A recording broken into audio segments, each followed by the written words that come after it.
Como vimos en el sector de eficacia clínica de los AINES son muy útiles para dolores, para inflamación, para fiebre, pero el segundo paso en nuestra tabla de criterios de selección es la seguridad.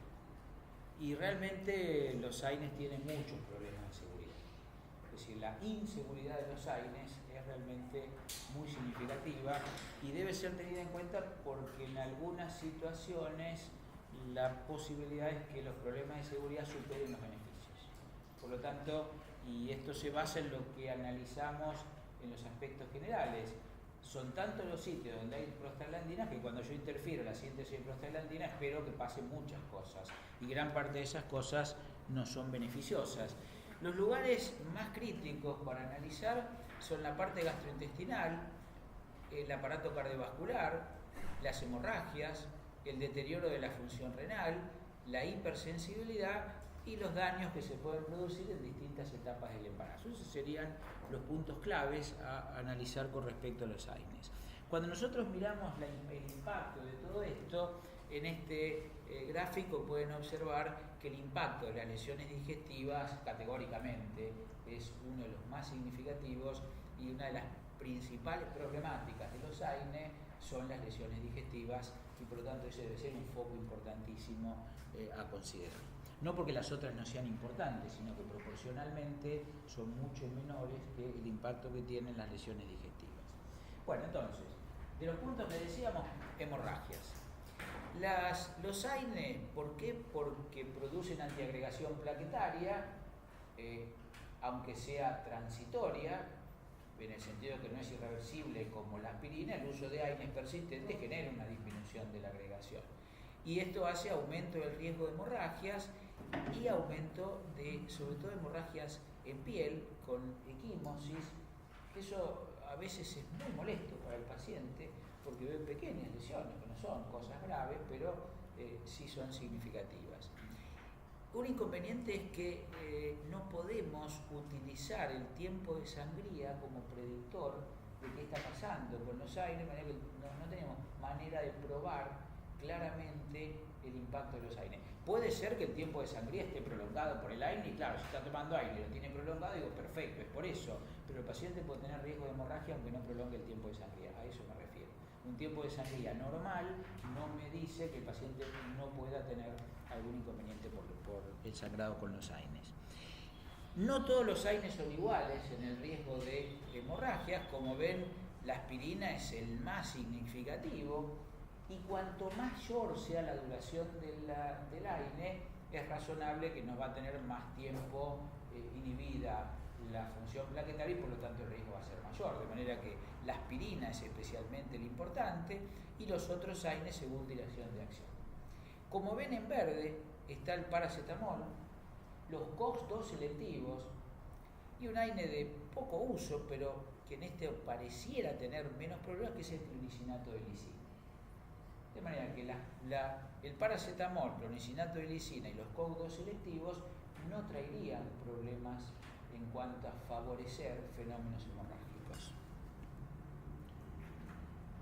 Y claro, nada es perfecto y como vamos a ver, especialmente a partir de los estudios en COX-2, se empezó a encontrar que los COX selectivos y aún otros AINES tenían efectos protrombóticos favoreciendo eventos cardiovasculares, que lo discutiremos en un rato.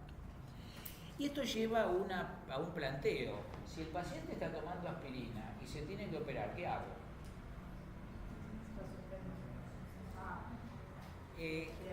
El concepto que ella dijo enseguida, la suspendo, está bien, es razonable que sí, puede producir hemorragias. Ahora, cuando uno suspende la aspirina, ¿para qué está usando la aspirina como antiagregante? Para la cardiopatía isquémica, es decir, cuando vos le sacás la aspirina, le estás sacando un factor protector para la cardiopatía isquémica. Entonces uno tiene que pensar en el riesgo hemorrágico y en el riesgo vascular. No todas las cirugías tienen el mismo riesgo hemorrágico, no todos los pacientes tienen el mismo riesgo vascular. Es decir, que al concepto le suspendo a todos la aspirina en forma total, en realidad deberíamos pensar y balancear el riesgo hemorrágico versus el vascular y a partir de ahí considerar la suspensión en algunas cirugías donde la hemostasia es crítica. este gráfico es muy interesante porque nos plantea pacientes que estén con aspirina. Si está en prevención primaria, sáquensela. Es más, como planteamos en cardiopatía isquémica, la enorme mayoría de los pacientes en prevención primaria ni siquiera deberían estar con aspirina. La enorme proporción de pacientes en prevención primaria no deberían recibir aspirina. Así que si la está recibiendo, no la necesita. Si hay que, obviamente, siempre sacarla. Y cuando uno dice de sacarla, hay que sacarla una semana antes. Porque estamos hablando de la vida media de la plaqueta. Porque la plaqueta, tenemos que esperar que esa plaqueta, para que ya haya plaquetas con buena actividad hemostática, se van informando diariamente. Porque después de una semana, la mayoría de las plaquetas van a tener buena función hemostática. De manera que la suspensión de la aspirina es más o menos 7 días. Hay algunas guías que dicen un número parecido, pero pongamos 7 días como regla general. Ahora, cuando nosotros estamos en prevención secundaria, no es gratis sacar la aspirina. Porque cuando sacamos la aspirina, si el paciente tuvo un infarto o ese paciente, depende del tipo de cirugía. Si tiene una cirugía con alto riesgo de sangrado, sobre todo cirugías en cavidades cerradas, este paciente hay que suspender la aspirina. Pero si este paciente no tiene una cirugía de alto riesgo, en realidad debería seguir con la aspirina. Y cuando hablamos de cirugía de alto riesgo, estamos hablando de pacientes con riesgo en un espacio cerrado. Cirugía intracraneal, neurocirugía, cirugía de columna vertebral, cámara posterior del ojo. Esto no son las cataratas. En un paciente que tuvo un infarto y lo van a operar de catarata, le deberían dejar la aspirina. ¿Me explico? Si estamos en prevención secundaria, entonces a la respuesta, se lo suspendo a todos, debería decir, si es prevención primaria, se la suspendo a todos. En realidad se la debería sacar, más que suspenderla, porque seguramente la mayoría no la necesita. Pero en prevención secundaria me tengo que fijar. Si el riesgo es muy alto, ahí sí se la saco, pero si el riesgo no es muy alto, no debería sacársela. Un paciente que va a ser sometido a una endoscopía, que a lo sumo le sacarán un pólipo, en realidad, si el paciente está en prevención secundaria con este riesgo, realmente no habría que sacar el aspirina.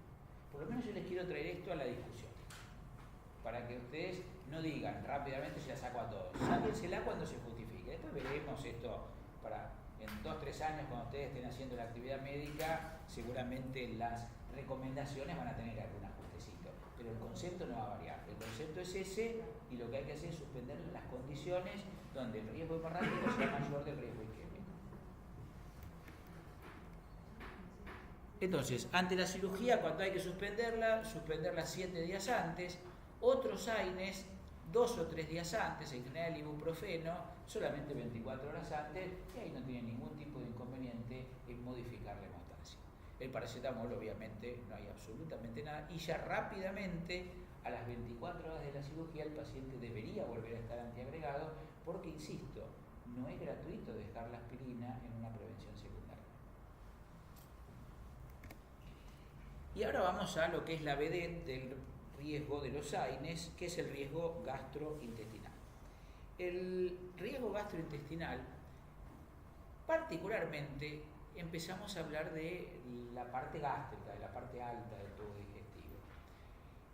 En este caso, la clave, y como esbozamos, y ahora vamos a insistir un poquito más, está en que la citoprotección, esto es la protección de la mucosa gástrica para las lesiones por ácido o por pepsina, se basa críticamente en la acción de las prostaglandinas.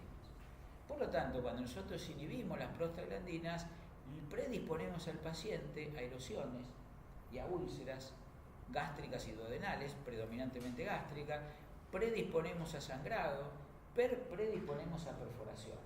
Pero si bien la clave de todo lo que es la lesión digestiva está en el estómago, no se olviden que también los AINES producen úlceras intestinales, y que estas lesiones de úlceras y lesiones intestinales cada vez se están reconociendo más. Y en la medida que cada vez somos más juiciosos en manejar y proteger la parte digestiva alta, proporcionalmente empiezan a subir bastante las bajas, a las cuales no tenemos ninguna protección conocida hasta ahora. Pero no solo lesiones del tubo digestivo superior. ¿Cómo se puede manifestar un paciente que tiene lesiones digestivas? Bueno, se puede manifestar la gran mayoría asintomático. El paciente no tiene síntomas y sin embargo tiene evidencias de lesiones gastrointestinales. Se puede presentar con dispepsia, una cosa inespecífica, con anorexia, pero también se puede presentar con sangrado, o se puede presentar con una perforación. Esto ya sería un cuadro extremadamente agudo, y también puede haber diarrea y dolor abdominal como expresión de lesiones intestinales más bajas. Es decir que la posibilidad sintomática es muy amplia, desde nada hasta algunos síntomas importantes. Dicho al revés, que el paciente no tenga síntomas no quiere decir que algo se puede estar gestando. ¿Cuál es la frecuencia de complicaciones? Fíjense que podríamos decir que las complicaciones serias en artrosis es un poquito menos del 1% por año. Pero ojo, este 1% por año es prácticamente 10 veces más si hay factores de riesgo. De manera que aquí introducimos otro concepto importantísimo. Las lesiones digestivas por AINE son 10 veces mayores si hay factores de riesgo. Por lo tanto, tenemos que empezar a pensar y a identificar qué pacientes tienen esos factores, porque eso sí que van a estar realmente en problemas. Y el problema es que las complicaciones, estamos hablando de complicaciones serias, no de una epigastralgia, una sensación de acidismo, no, complicaciones serias, sangrado o perforación. Estamos hablando de eso cuando hablamos del 1%. Cuando hablamos de síntomas menores, 30-40%, como ahora vamos a ver. Y la mayoría de las lesiones serias ocurren sin síntomas previos. De manera que la lesión por AINES es un problema. Las úlceras que se pueden producir por AINES son entre el 10 y el 25% de los pacientes que lo toman, es decir, 1 de cada 10 o la cuarta parte, que es mucho. Predominantemente son úlceras gástricas, también pueden aparecer duodenales, pero la úlcera típicamente vinculada con AINES es una úlcera gástrica. Cuando uno analiza la presencia de lesiones, ven que los AINES cuatriplican el riesgo de hemorragia digestiva, casi la mitad de los pacientes tienen algún grado de dispepsia, entre el 15 y el 30% tienen úlceras, y el sangrado, como dijimos, alrededor del 1%, según la estadística que ustedes vean. Pero miren esto es viejo, pero es interesante. Estos son la toxicidad por AINE en el contexto de otras enfermedades. Por ejemplo, en causas de muerte seleccionadas en Estados Unidos, se murieron más personas por toxicidad de AINE que por mieloma, que por asma, que por cáncer de cuello uterino o por Hodgkin. Es decir, que es un problema de salud significativo la toxicidad de los AINES. Volvemos a la prevalencia. Esta es una revisión muy grande de más de 1 millón de pacientes, y fíjense, uno de cada 5 puede tener una úlcera evidente en la endoscopia. 1 de cada 70 va a tener síntomas importantes. 1 de cada 150 se perfora y 1 de cada 1200 se muere. Piensen ustedes en un estadio de fútbol con 60.000 personas y las 60.000 toman AINE, saquen la cuenta y van a ver cuántas personas comprometidas puede haber en esa situación para dimensionar el riesgo, que a veces cuando uno muestra estos números no parece que fueran tan significativos, son muy significativos. ¿Por qué se produce esto? Bueno, los AINES tienen un efecto local. A mí siempre mi abuela me decía que no tome la aspirina directamente, sino que la disuelva en agua. Ahí, no sé si eran tanto en la época de la aspirina, le ponían azúcar para que no sea tan fea y la disolvían para que no le haga mal. ¿Es cierto que los AINES lesionan por presencia local? Sí, algo sí, porque la mayoría de los AINES son ácidos y esto hace que pueda producir alguna lesión en el epitelio local. Pero realmente eso es lo menos significativo. El problema de los AINES es un problema sistémico. Los AINES actúan y lesionan el tubo digestivo por un efecto sistémico. Conclusión, lo tome por vía oral, me lo apliquen intramuscular, me lo den endovenoso, lo use como supositorio, la lesión digestiva va a producirse igual.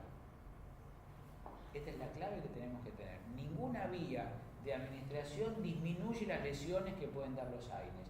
¿Por qué? Porque es un efecto sistémico, no es un efecto exclusivamente local, que es mínimo.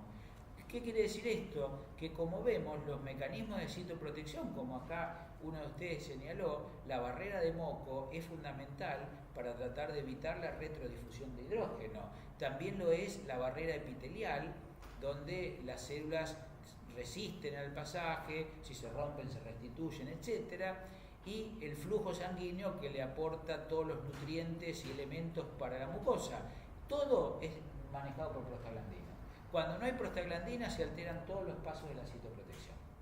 Esa es la explicación de por qué los AINES producen tantas lesiones a nivel digestivo. Y como decíamos recién, ¿cuáles son los factores de riesgo que llevan a que una persona tenga más riesgo de tener una úlcera que otro? Uno es antecedente de úlcera complicada. Si un paciente tuvo una úlcera con sangrado, tiene 13 veces más riesgo de tener una lesión. Lo que decíamos hoy que además no servía, combinar AINES. Combinar AINES significa usar varios AINES, seguramente supera en el equivalente a la dosis máxima de alguno. La combinación de AINES es casi 10 veces aumenta el riesgo. Altas dosis, 7 veces. Tratamiento anticoagulante. El antecedente de una úlcera no complicada, en vez de 13, son 6 veces. Igual es muchísimo. A veces uno, para identificar el riesgo, yo les pregunto, ¿qué prefieren? ¿Caerse de un piso 13 o caerse de un piso 6? La cabeza se la rompen igual, se caigan de cualquiera de los dos. Está bien, 13 es más alto que el 6, pero esto no quiere decir, bueno, mira, el 6 nada más, nos quedamos tranquilos. La edad. Pacientes de más de 65 a 70 años, este es un factor de riesgo. Y esto debe ser tenido en cuenta porque en pacientes ancianos tenemos que tomar conductas diferentes cuando usamos AINE. Cuando uno analiza y dice esto, y yo creo que ustedes, y espero que lo hagan, estén pensando en lo que estamos diciendo, que esto que estamos diciendo, las bases y los datos están, tienen la bibliografía, tienen todo, y cuando uno esto lo traslada mentalmente a la situación cotidiana de su familia, de sus amigos, de sus conocidos, se da cuenta que estamos muy lejos de lo que hay que hacer. Entonces, todo paciente de más de 65 años o 70 debería protegerse citoplasmático, y pocas veces esto se hace. Helicobacter pylori positivo, cuando se combinan con esteroides también aumenta el riesgo, y hay otras situaciones, por ejemplo, si el paciente está con antiagregantes, si toma antidepresivos inhibidores de la recaptación de serotonina, muy prevalentemente utilizados, o si es un alcohólico o fuma, todo esto aumenta el riesgo gastrointestinal y hace que el paciente que tome AINE tenga más chance de tener alguna lesión significativa. Acá vemos la edad, a medida que aumenta la edad el riesgo aumenta, un poco el punto de corte es entre 65 y 70 años para tener en cuenta. Pregunta, ¿todos los AINES tienen el mismo riesgo gastrointestinal o hay algunos que son peores que otros? Definitivamente hay algunos que son peores que otros.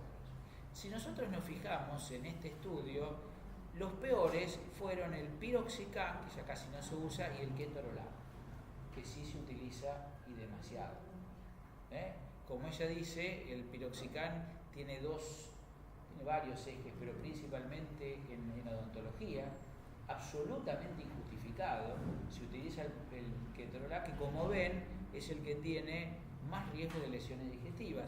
En el otro extremo tenemos a los coxib, que ahora lo vamos a analizar, y tenemos el ibuprofeno, y en el medio diclofenac, naproxeno, etc. Pero en una punta está el ketorolac y en la otra punta el ibuprofeno y el celecoxib.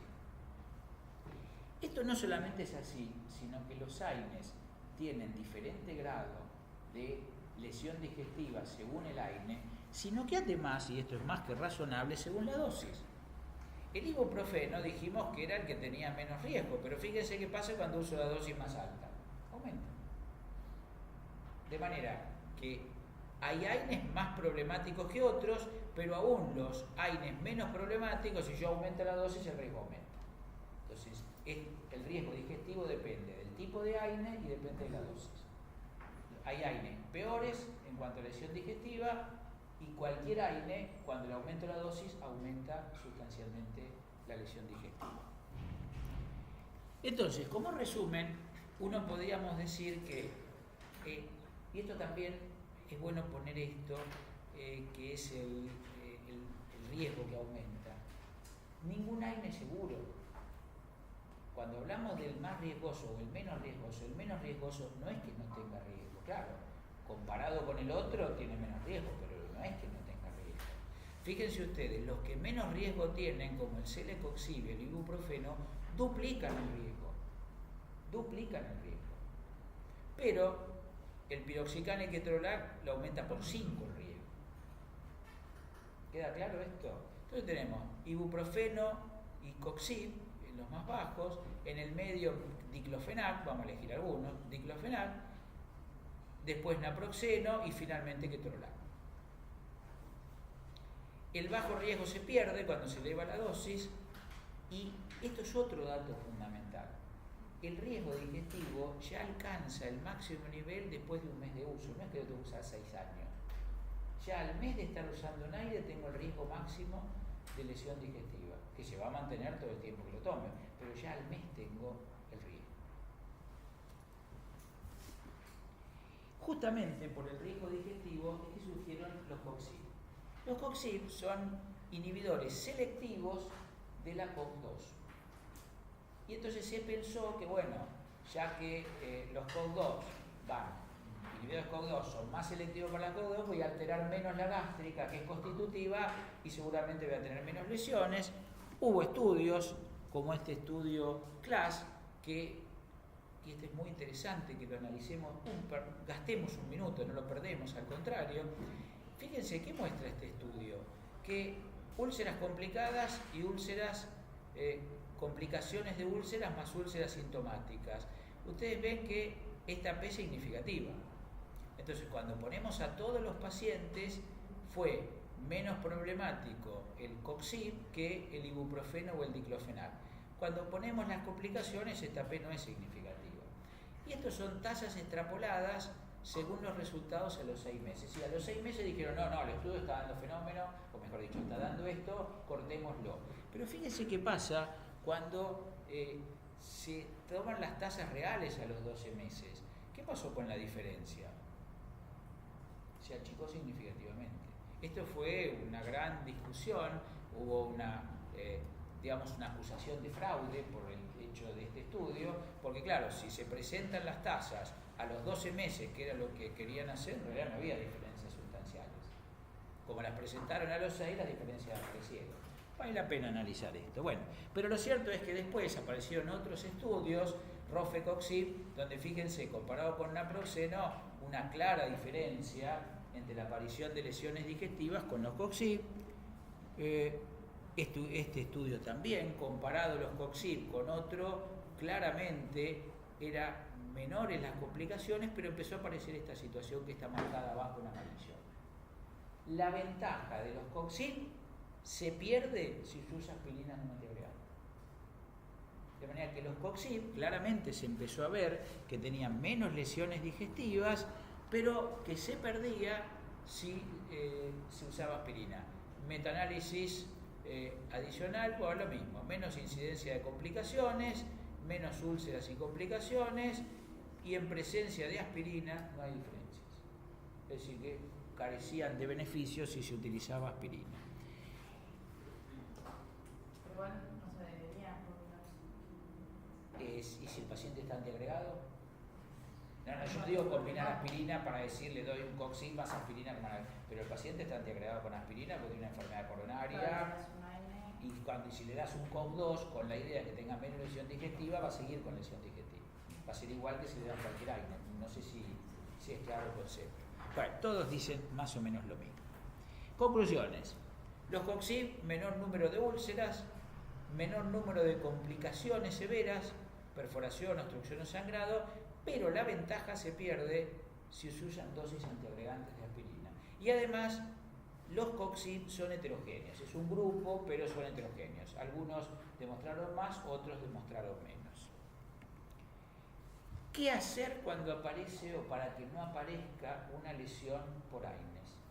La manera de prevenir a los pacientes, después discutimos a quiénes y de qué manera, pero la manera de cómo se puede hacer para prevenir que los AINES no provoquen lesiones. Lo que se ha estudiado es dos cosas que son claramente efectivas. Uno es dar una prostaglandina, que es el misoprostol.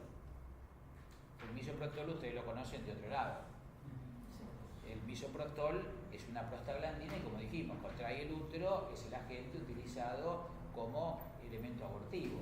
El misoprostol tiene la misma eficacia con los inhibidores de bomba de protones en proteger de de lesiones digestivas, pero tiene el inconveniente gravísimo que produce diarrea en el 25% de los casos, de manera que es insoportable la sintomatología.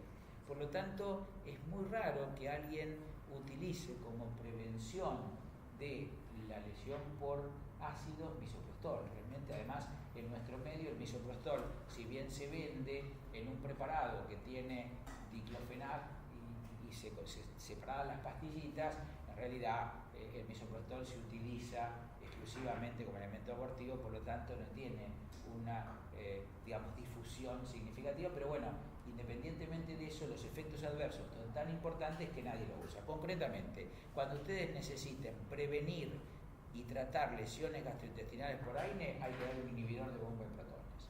Omeprazol, pantoprazol, lansoprazol, lo discutiremos más adelante. La pregunta es, ya sabemos con qué, con inhibidor de bomba de protones. La pregunta es, ¿a todos los pacientes hagan la profilaxis? Por ejemplo, él va a jugar al fútbol, tiene una lesión en la rodilla o le pegaron una patada y va a tomar un AINE, tiene que tomar profilaxis. ¿Y depende de cuánto tiempo va a tomar? ¿Cómo? Depende de cuánto tiempo lo va a tomar. Una semana, 10 días, 15 días. Dependiendo de los factores de riesgo, le vas a tener que preguntar, ¿tuviste una úlcera alguna vez? ¿Estás tomando un IR? ¿Fumás? Etcétera. Es decir, ahí hay que buscar factores de riesgo y ahora los vemos. Esta tabla, que ya tiene unos cuantos años, como ven tiene 10 años, sigue siendo todavía una de las tablas más utilizadas. Pacientes de bajo riesgo no tienen ningún factor de riesgo. Este paciente no hay que hacer nada.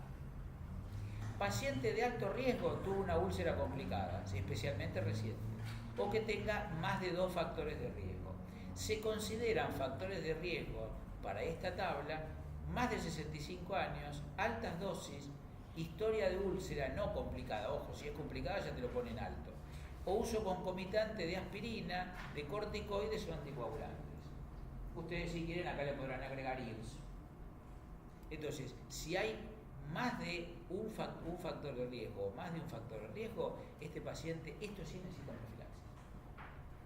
De manera que si hicieron un partido de veteranos y los veteranos tienen 70 años y fueron a jugar y el padre de él le pegaron una patada y los dos están con la rodilla inflamada y los dos toman el mismo AINE, al padre le tienen que dar profilaxis y a él no. No sé si es claro, simplemente porque tiene este factor de riesgo. Esto es lo que tenemos que acostumbrarnos a ver y decidir si necesita profilaxis. Bueno, esto es lo mismo, simplemente más bonito, pero básicamente es exactamente lo mismo, los mismos puntos presentados de otra manera. Alto riesgo, en el medio naranja, 1 o 2 factores, bajo riesgo. Desde moderado riesgo para abajo hay que hacer profilaxis. Y esta es otra cuestión que la vamos a discutir en unos minutos, que es cuando uno decide, van a ver que no solo decide qué hace según el riesgo gastrointestinal, sino que tiene que combinar el otro riesgo que vamos a analizar, que es el riesgo cardiovascular. Entonces, para tomar decisiones, debe pensar en el riesgo gastrointestinal y además en el riesgo cardiovascular que vamos a empezar a analizar. Para terminar con lo gastrointestinal, ustedes ven cómo a medida que han pasado los años han ido bajando las lesiones digestivas por mayor manejo, pero igualmente se han ido incrementando las lesiones digestivas bajas. No se olviden que los AINES pueden dar lesiones digestivas bajas. Bien, entrando con aspectos cardiovasculares, empezamos con el riñón. Lo dijimos, los AINE indefectiblemente pueden bajar un poquito el filtrado, pero ¿cuándo esto es importante? Es importante cuando yo necesito las prostaglandinas para sostener el filtrado glomerular. Cuando las prostaglandinas están siendo críticas en sostener el filtrado glomerular, ahí sí, si yo las inhibo, se van a producir problemas. ¿Cuándo? Deshidratación.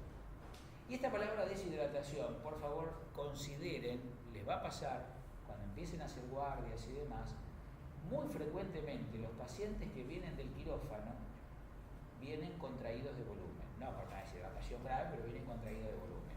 Ese paciente que vuelve del quirófano a la sala de internación o a la sala de cuidados especiales, seguramente va a tener más riesgo de toxicidad por aire. Y si viene después de una cirugía va a tener necesidad de darle analgésicos. Ahí tienen que pensarlo muy bien. Entonces, paciente disminuido, contraído de volumen, edad avanzada, deterioro renal, insuficiencia cardíaca, hepática, uso de algunos medicamentos, diurético y ECA, hace que se active el sistema, porque este paciente necesita activar, o mejor dicho, se activa el sistema, no es que lo necesite, el sistema renina-angiotensina del simpático, vasoconstricción renal, compensada por la vasodilatación por prostaglandinas. De manera que, si yo le saco las prostaglandinas, oliguria y aumento de urea y creatinina. De manera que siempre que ustedes utilicen un AINE, cuando exista alguno de estos factores, piensen que pueden deteriorar significativamente la función renal. Todos los AINES son exactamente iguales, independientemente de la actividad COX. Lo habíamos visto al principio, la COX-2 es constitutiva en el riñón. Es decir, que sea COX-1 o COX-2, da lo mismo, la lesión renal la producen todos.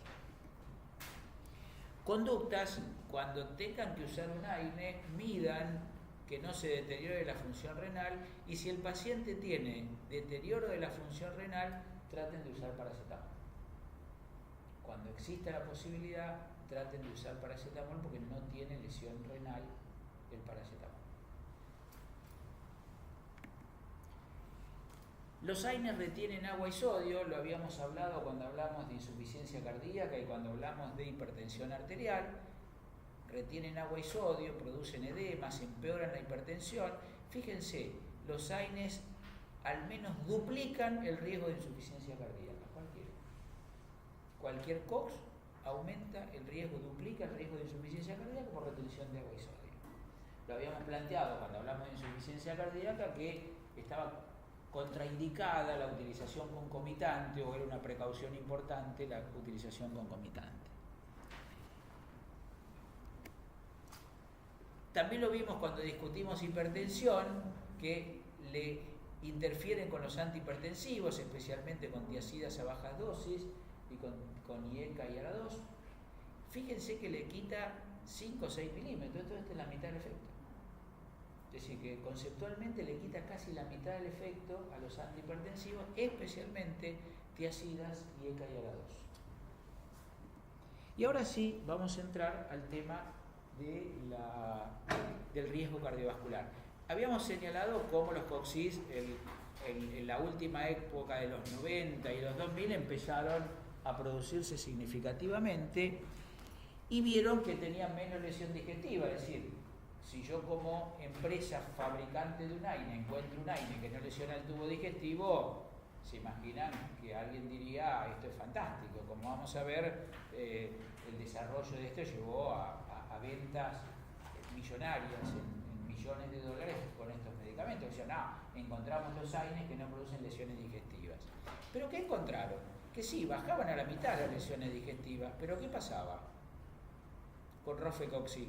Bajaba a la mitad el daño digestivo, pero ¿qué ocurría? Cuadriplicaba el riesgo cardiovascular, el riesgo de infarto. Esto llevó a que se retire del mercado en el año 2004, y acá aparece otro estudio. Por eso van a ver que hay muchos estudios de prevención de pólipos, por lo que dijimos al principio, y ven que también con Rofecoxib era el doble el riesgo de pacientes que tenían infarto y ACV. Esto llevó a que el Rofecoxib se retire del mercado. Para cuando se retiró del mercado, se habían vendido miles de millones de dólares en Rofecoxib, que era uno de los productos más vendidos en esa época. O sea que quienes lo crearon, para lo único que les sirvió fue para llenarse de plata. Sacaron algo del mercado, tuvieron millones en ganancia y después lo sacaron. Bueno, no creo que haya sido una maldad diciendo quiero matar a gente, sino que se encontró este riesgo cardiovascular y bueno, eso hace que se saque del mercado. Por lo tanto, más o menos entre el doble de efecto de riesgo cardiovascular cuando se usaban COX-IB. Acá está, 2.500 millones de dólares en Rofecoxib. Se habían vendido cuando en el 2004 se retiró el Rofecoxib. Otros también, Parecoxib, estos se utilizaban en posoperatorios, retiro del mercado en el 2005. Con el Celecoxib es el único que no se ha retirado del mercado en Estados Unidos, y una situación podría ser en que haya heterogeneidad con los COX-IB y que por lo menos, como ven acá, el celecoxib en pacientes de bajo riesgo no aumenta el riesgo cardiovascular. Es decir que si uno usa el celecoxib en pacientes de bajo riesgo, probablemente no aumente tanto el riesgo cardiovascular. Esta sería una explicación. Algunos dicen que es porque el que era el director de la FDA cuando se fue del gobierno de Reagan pasó a ser un CEO de Pfizer. Seguramente no es por eso. Pero lo cierto es que el celecoxib está aprobado en Estados Unidos. Un dato interesante que empezamos a ver, ¿se acuerdan que el diclofenac, que es un aire tradicional, decíamos que era principalmente COX-2? Cuando se comparó diclofenac con etoricoxib, los eventos vasculares son iguales. ¿Qué quiere decir? Que el diclofenac tiene el mismo riesgo cardiovascular que un COX-IB. ¿Sí? Y algo más. El etoricoxib, en el año 2007, la FDA dijo que no recomendaba su aprobación por el riesgo cardiovascular. Como nuestro pueblo es un pueblo mucho más fuerte, más aguerrido y con menos inconvenientes, nosotros tenemos aprobado el etoricoxib. El etoricoxib es un medicamento de amplio uso, se utiliza bastante en traumatología. Uno de los nombres comerciales, ustedes les va a sonar, es la Arcoxia. El etoricoxib nosotros lo tenemos aprobado en nuestro medio, pero la FDA dijo que no, que por el riesgo consideraba que era preferible no aprobarlo. ¿Por qué pasa esto con los COX-IB? Y pasa esto con los COX-IB porque, como vimos, la COX-2 es la principal elemento que estimula la producción de prostaciclina vasodilatadora. En cambio, la COX-1 es tromboxano. Entonces, si yo inhibo selectivamente la COX-2, me quedo sin este vasodilatador y me quedo con este vasoconstrictor. Esa sería una explicación de por qué los COX-IB aumentan tanto el riesgo cardiovascular. Por lo tanto, empezó a plantearse y se ve claramente cómo los COX-IB son peores. Y por lo tanto, ya desde hace más de 10 años se dijo que los COX-2 tienen importantes efectos, más riesgo de infarto, de ACV, y por lo tanto habría que restringirlo a pacientes donde no hay otra alternativa. Si hay otra alternativa, mejor usar otra cosa. Pero la cosa se complica más cuando a partir del 2005 se dice, sí, está todo bien, los COX-IB tienen problemas, pero cuidado que los otros también tienen problemas. Ya habíamos visto que el diclofenac lo tenía. Incluso se hacen evaluaciones y se ve que el diclofenac a la dosis de uso habitual, en nuestro medio la mayoría de las personas que toman diclofenac toman 2 de 75 por día. Eso es dosis máxima.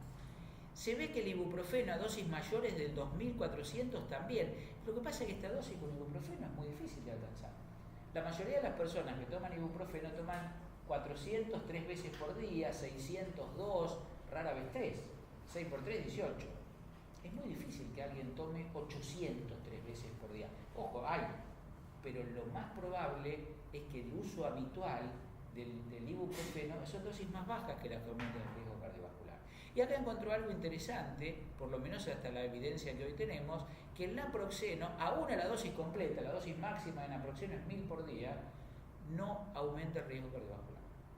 De manera que cuando hablamos de riesgo vascular decimos, todos los COX-IB duplican el riesgo. El diclofenac igual que ellos. El ibuprofeno solo a dosis altas, que rara vez se usan, esto hay que decirlo. Y finalmente el naproxeno, aún a dosis antiinflamatorias máximas, no hay pruebas de que aumente el riesgo cardiovascular. Bien. Esto es más de lo mismo, así que no vamos a insistir. Y ahora sí, perdonen que vayamos un poquito para atrás, la iba a cambiar y no la cambié. A partir de eso, es interesante que cuando nosotros evaluamos un paciente, analizamos qué riesgo cardiovascular tiene y qué riesgo gastrointestinal tiene. Y de esa combinación tomo decisiones. Pongamos pacientes de bajo riesgo cardiovascular y de bajo riesgo digestivo. Aquí puedo usar un AINE solo. Aquí puedo usar perfectamente un AINE. Ahora, si este paciente tiene bajo riesgo digestivo y tiene bajo riesgo digestivo, pero alto riesgo cardiovascular, ¿qué AINE usaría? Naproxeno. Al contrario, o mejor dicho, riesgo moderado gastrointestinal y riesgo bajo cardiovascular. Bueno, acá puedo usar cualquier AINE y si tiene riesgo moderado ya le tengo que poner un inhibidor, le tengo que poner un inhibidor de bomba de protones. Si tiene alto riesgo cardiovascular, siempre naproxeno. El problema se nos plantea en los pacientes de alto riesgo de los dos, ya que si tiene alto riesgo alto riesgo digestivo y bajo riesgo cardiovascular, acá sí puede utilizar un COX-2 selectivo. Paciente de bajo riesgo cardiovascular, alto riesgo digestivo, un COX-2 selectivo sería una alternativa. Incluso hasta le puede agregar un inhibidor de la bomba de protones. El inconveniente es cuando tiene alto riesgo cardiovascular y alto riesgo digestivo, porque en el alto riesgo digestivo el naproxeno no nos viene nada bien. Así que ahí habría que pensar si hay alguna terapia alternativa. Pero bueno, más allá de esto no es una receta de cocina, esto es para que pensemos y analicemos con los conceptos. Pensar en el alto riesgo cardiovascular, el alto riesgo digestivo y ahí empezar a jugar con los datos que tenemos.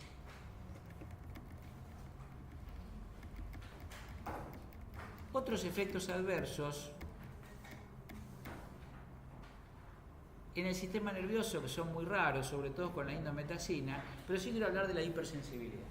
La hipersensibilidad a los AINES no es alergia en el sentido de respuesta alérgica a una molécula, sino que es porque los AINES derivan la vía hacia los leucotrienos. Como está inhibida la ciclooxigenasa, el araquidónico se va predominantemente a la lipooxigenasa.